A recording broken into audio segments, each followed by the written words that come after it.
जो भारतीय जनता पार्टी की सरकार है, प्रदेश की सरकार है, ये तो गरीब, मजलूम, अनुसूचित जाति, जनजाति और हर वर्ग के उस व्यक्ति को निशाना बना के उसके खिलाफ कार्रवाई करती है, जो संविधान की बात करता है, लोकतंत्र की बात करता है, मानवता की बात करता है, उसके खिलाफ ये कार्रवाई करते हैं। बिल्कुल सही बात है। व्यापम जो कांड हुआ है, इस मध्य प्रदेश के लिए एक शर्म की बात और कलंक है। पूरे देश में, दुनिया में हमारा प्रदेश इस व्यापम कांड के नाम से बदनाम है। इस व्यापम कांड में लोगों की ज़िंदगियाँ बर्बाद कर दी, लोग डॉक्टर बनते, ये फर्जी लोग, नालायक निकम्मे लोगों को उसमें पैसे लेकर व्यापम में भर्ती करा दिया गया।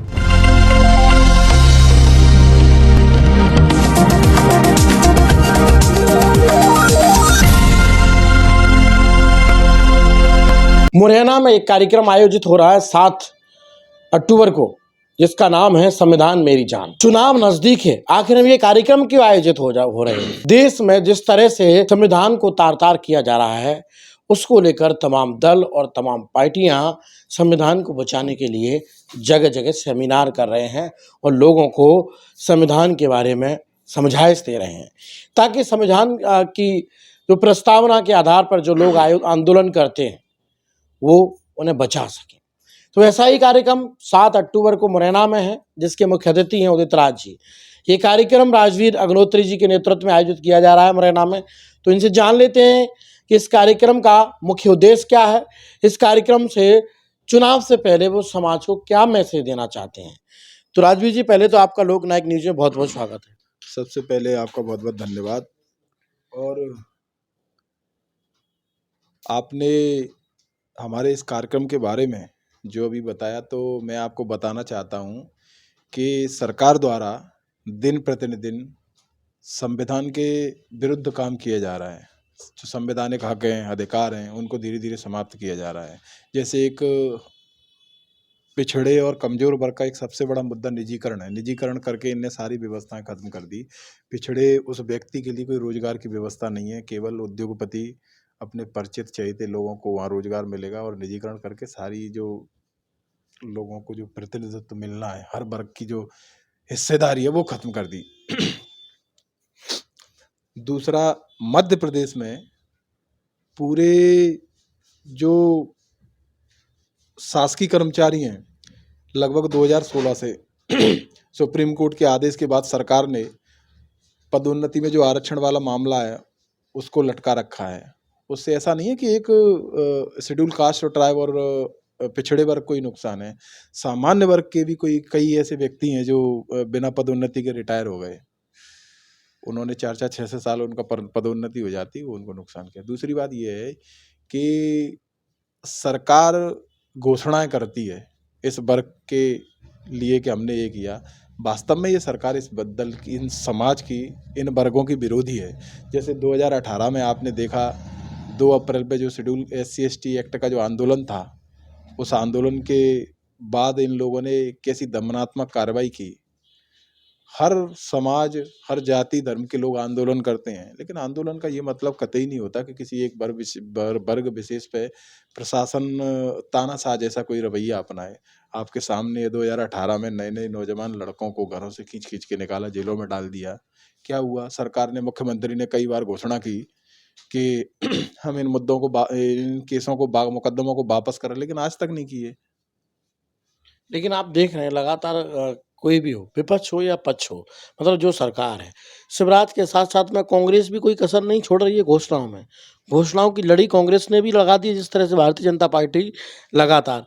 स्थिति ये आज जो चलाने वाली सरकार इतने कर्जे में है कि प्रत्येक व्यक्ति के खाते में लगभग 47,000 से ज़्यादा कर्जा आ रहा है।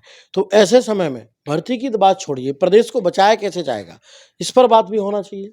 देखो, बचाने की तो सबसे बड़ी बात है कि जो व्यक्ति कर्जा दिन प्रतिदिन आपके हिस्से में जो कर्जा डाल रहे हैं, सरकार से जो कर्जा ले रहे हैं, और अपने उद्योगपति हैं, उनके स्कैम वाले लोग अलग अलग बैठे हुए हैं, चाहे व्यापम के हों, चाहे निर्माणा के हों, चाहे मूर्तियों के हों, चाहे धर्म संस्कृति के विभाग से जो काम कराते हैं उन मूर्तियों के, जैसे उज्जैन में इन्हें करवाया था महाकाल कॉरिडोर का। तो ऐसे ये जनता का पैसा सरकार बैंकों से लोन लेते हैं और प्रदेश के नाम पे लोन लेके बंदर बांट करते हैं। तो सबसे पहले तो प्रथम दृष्टया ये बात ये है कि जनता को ये मन बनाना चाहिए कि इस सरकार को बदलना चाहिए। रही बात दूसरे दलों की, तो दूसरा दल अगर आके ऐसा कुछ करेगा उसके भी खिलाफ लड़ाई लड़ेंगे, उसमें कौन सी बात है। अगर हमें कोई तकलीफ देगा तो हमारा रिश्तेदार हो, दोस्त हो, जो अन्याय करेगा उसके खिलाफ लड़ाई लड़ी जाएगी। लेकिन सबसे बड़ी बात तो ये है ना कि वर्तमान में सरकार है, इसको तो हटाओ। जो व्यक्ति आपके ऊपर दिन प्रतिदिन कर्जा बढ़ाता जा रहा है, पहले उसको हटाओ। उसके बाद में जो दल आएगा वो बेहतर है, मुझे उम्मीद है कि इससे ज़्यादा अच्छा काम करेगा। अगर वो काम नहीं करेगा तो उसके खिलाफ भी बुलंद आवाज़ करेंगे। आप कैसी सरकार चाहते हो? किस तरह देख रहे हैं इस प्रदेश के बदलाव में, देश के बदलाव में? हम सरकार ऐसी चाहते हैं जो संवैधानिक हो, संविधान को माने, संविधान में जो प्रावधान है सबके लिए। ये भारतीय संविधान है, वो शेर और बकरी को एक घाट पे पानी पिलाने वाला संविधान है। यहाँ राजा का भी वोट एक बराबर है, गरीब का भी वोट बराबर है और भिखारी का भी बराबर है। तो संविधान के हिसाब से काम हो, और जो संवैधानिक शक्तियाँ हैं, गलत आप भी करें आपके कार्रवाई हो, खिलाफ कार्रवाई हो, मुख्यमंत्री करें मुख्यमंत्री के खिलाफ कार्रवाई हो, अगर कोई गरीब अपराध करता है उसके खिलाफ कार्रवाई हो।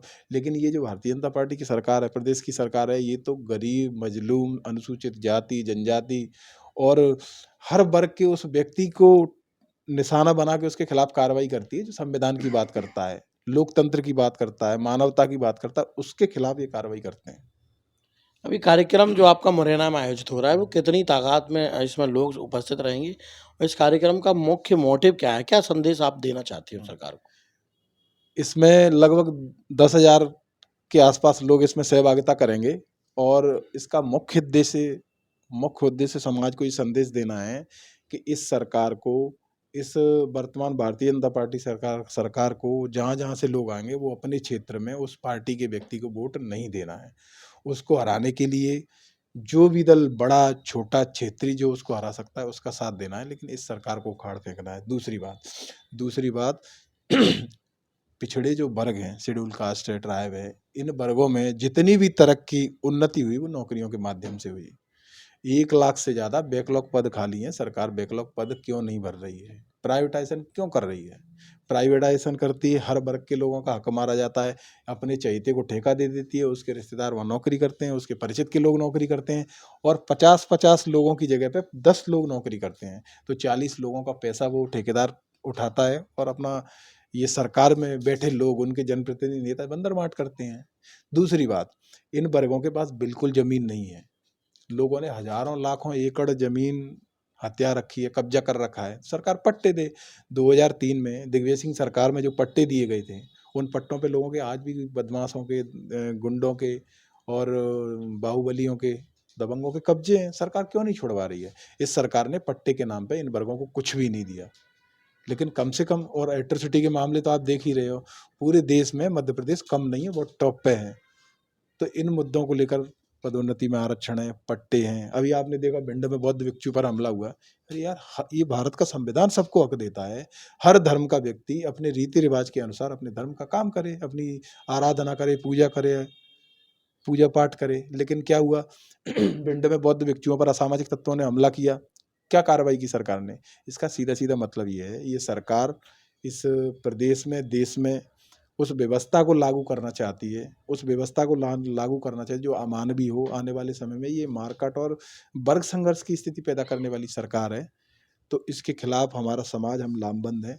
और आने वाले 7 अक्टूबर को 4 बजे जीवाजीगंज में राम जानकी मंदिर के पास हमारी सभा है। मुख्य अतिथि आदरणीय उदित राज जी हैं, और पूरे समाज को हम लोग मिलके, और वो हमारे मुख्य अतिथि जी आएंगे, वो संदेश देंगे कि समाज में ये जो सरकार है, इस सरकार को उखाड़ फेंकना ही है, तभी हमारा कुछ भला होने वाला है। बाकी सब ये समझ लीजिए कि इन वर्गों का मरना है। इनका जो विकास पिछले समय पे जो हुआ, वो हम पीछे की तरफ निरंतर जाता दिख रहे हैं। एक बात आप देखते हो, समान बात है कि जैसे कि तमाम व्यापम घोटाले शिवराज सरकार में ओपन हुए, लेकिन कांग्रेस की सरकार आती है तो इन पे कार्रवाइयाँ क्यों नहीं होती है? इन व्यापम घोटाले वालों पर जिस तरह से भारतीय जनता पार्टी नकारती हुई नजर आती है, कांग्रेस भी चुप्पी साध लेती है। तो क्या नहीं है, होना नहीं चाहिए कि इन पे कार्रवाई होना चाहिए, जिसका हक मारा जा रहा है उनको मिलना भी चाहिए। इस पर भी कुछ कांग्रेस का ध्यान जाना चाहिए। बिल्कुल, क्यों नहीं। कांग्रेस क्या, हम कोई उससे भी ये माँग करेंगे, उसके खिलाफ भी लड़ाई लड़ेंगे, जिसकी भी सरकार आएगी। हमारे मुद्दों पे जो काम नहीं करेगा, हम उसके खिलाफ लड़ेंगे, कोई भी हो, किसी की भी सरकार हो। और ये बिल्कुल सही बात है, व्यापम जो कांड हुआ है, इस मध्य प्रदेश के लिए एक शर्म की बात और कलंक है। पूरे देश में, दुनिया में हमारा प्रदेश इस व्यापम कांड के नाम से बदनाम है। इस व्यापम कांड में हज़ारों हज़ारों लोगों की ज़िंदगियाँ बर्बाद कर दी। लोग डॉक्टर बनते, ये फर्जी लोग, नालायक निकम्मे लोगों को उसमें पैसे लेकर व्यापम में भर्ती करा दिया गया और उनको डॉक्टर बना दिया गया। तो निश्चित ही मैं मानता हूँ कि बहुत गलत हुआ और कांग्रेस की सरकार से भी माँग करते हैं कि वो इन पे कार्रवाई करे। नहीं कार्रवाई करेगी तो उसके खिलाफ भी अपन आवाज़ बुलंद करेंगे। अपना किसी से क्या नाता? जो गलत है वो गलत है, जो सही है सही है। कांग्रेस सरकार आएगी तो मांग उससे भी की जाएगी कि आरोपियों को बख्शा नहीं जाए, उन पर भी कार्रवाई की जाए, ऐसा कहना है राजवीर अग्निहोत्री जी का। अब 7 तारीख के कार्यक्रम में देखते ये हैं कि कितने लोग आते हैं और क्या महत्वपूर्ण संदेश छोड़कर जाते हैं उदित राज जी।